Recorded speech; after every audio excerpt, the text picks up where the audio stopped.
Wonderful ઈસાર ક્રિએશનમાં આપ સર્વેનું સ્વાગત છે.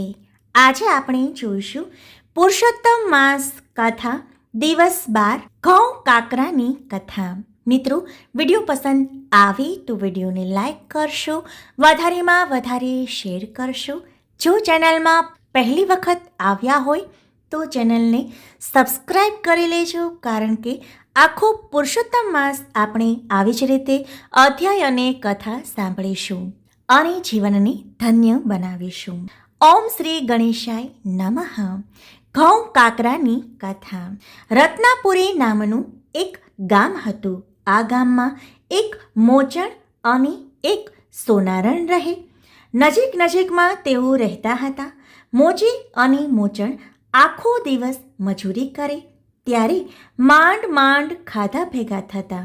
જ્યારે સોનારણ તો ખાધી પીધી સુખી હતી. 2 પૈસાની સંપત્તિ ગાંઠે હતી, પણ તેનું જીવ ખૂબ જ ટૂંકો હતો. તે દેખાવ કરવામાં વધારે પડતું માનતી. મોચણ ગરીબ હતી, પણ તેનું દિલ ઉદાર હતું. પોતે ભૂખી રહે પણ તેના આંગણેથી કોઈ અભ્યાગત પાછો જતો નહીં. એવામાં જોતજોતામાં પુરુષોત્તમ માસ આવ્યો.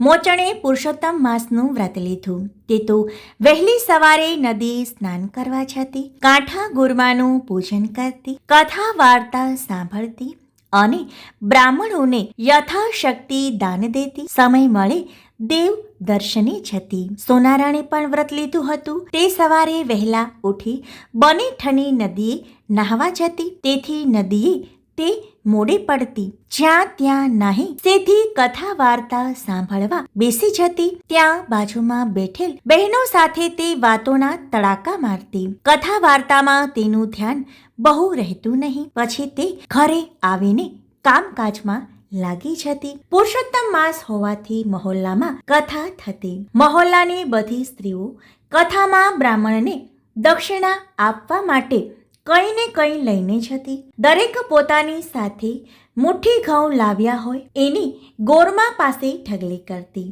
જ્યારે સોનારણ આખો વાટકો ભરીને ઘઉં લઈ જઈ ઢગલી કરતી. બધાની ઢગલી કરતા સોનારણની ઢગલી જુદી તરી આવતી.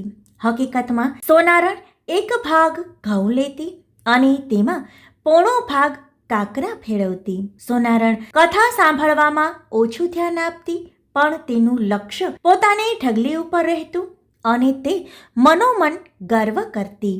આમ પુરુષોત્તમ માસ પૂરો થતા મોચણે પોતાની કોઠીમાંથી હતા તેટલા બધાય ઘઉં કાઢી લીધા. માંડ 2 શેર જેટલા ઘઉં કોઠીમાંથી નીકળ્યા. તેના મનમાં થયું કે જો વધુ ઘઉં હોત તો વધુ આપત. બીજી બાજુ સોનારણે આખી કોઠી ભરીને ઘઉં હોવા છતાં 1 શેર ઘઉં તેમાંથી કાઢીને 4 શેર કાકરા ફેરવી 5 શેરની થેલી ભરી કથામાં ગઈ.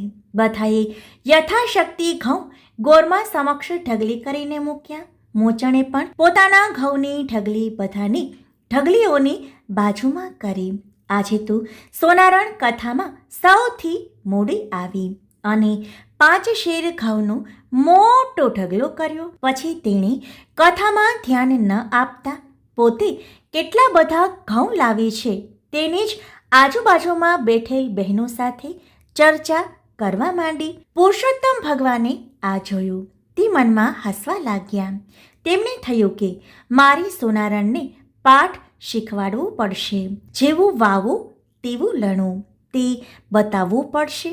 કથા પૂરી થતાં બધા સૌના ઘરે ગયા. મોચણે જોયું તો તેની આખી કોઠી અનાજથી ભારોભાર ભરેલી હતી. તેણે તો આજુબાજુ રહેતી પડોશણોને વાત કરી કે પુરુષોત્તમ પુરુષોત્તમની કૃપાથી મારી આખી કોઠી ઘઉંથી ભરાઈ ગઈ છે. બધી બહેનો સાથે સોનારણ પણ તેના ઘરે જોવા ગઈ. બધા પુરુષોત્તમ ભગવાનના ગુણગાન ગાતા વિખરાય છે. સોનારણને પણ થયું કે લાવને હું પણ મારી કોઠી જોઉં.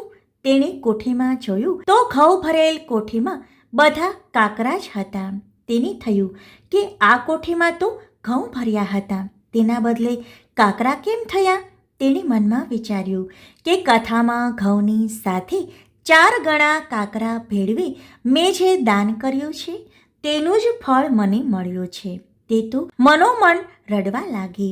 જેવી ભાવના સાથે દાન અપાય છે તેને તેવું જ ફળ મળે છે. બોલો પુરુષોત્તમ ભગવાનની જય. હે પુરુષોત્તમ ભગવાન, તમે વ્રત કરનાર તેમજ તમારી કથા વાર્તા વાંચનાર તેમજ સાંભળનાર સૌને ફળજો. મિત્રો, વિડીયો પસંદ આવે તો વિડીયોને લાઈક કરશો, વધારેમાં વધારે શેર કરશો. જો ચેનલમાં નવા હોય તો ચેનલને સબસ્ક્રાઈબ કરી લેજો. આભાર.